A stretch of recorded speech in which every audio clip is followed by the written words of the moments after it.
Merhaba arkadaşlar, bugün sizlerle birlikte FIFA Mobile arkadaşlar, bu video 3 dakikalık olacak. Neyse, 75 tane şey vermişler, onu da verelim. Arkadaşlar, bu arada biraz sesli konuşmam gerekiyor çünkü müzik efekti koyacağım. Hiç koymadım, biliyorum, bir değişiklik olsun dedim. Neyse, şuradan bir paramızı alalım.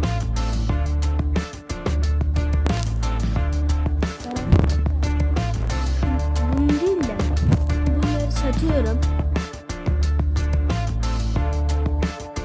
İyi para ediyorlar.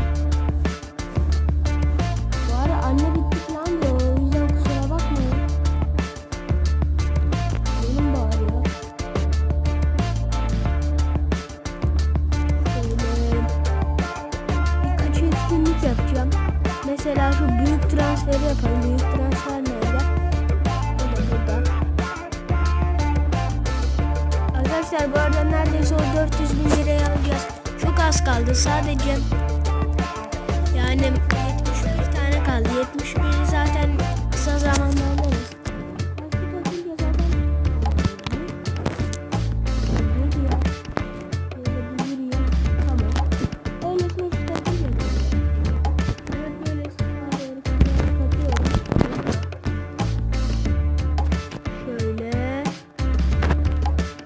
Arkadaşlar, bu arada söyleyin, ses efekti güzel mi diye. Kötüyse yorumlara yazabilirsiniz. Orada başka tarafa atınca başka tarafa gidiyor. Bu sefer de böyle değişik bir video olsun dedim. Arada sırada böyle konuşabiliyor bir değişik. Neyse, şu büyük transfer paketini açalım. 3 tane çıkıyor. 2 tane sözleşme.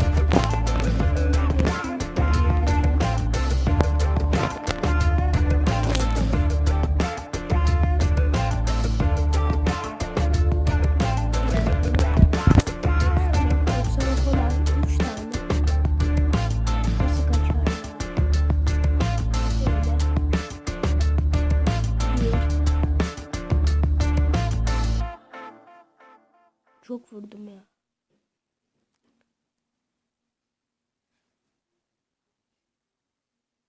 İki.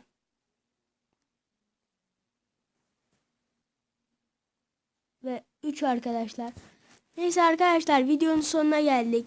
Daha fazla buna benzer video istiyorsanız like atmayı ve abone olmayı unutmayın. Demeden önce herkese görüşürüz.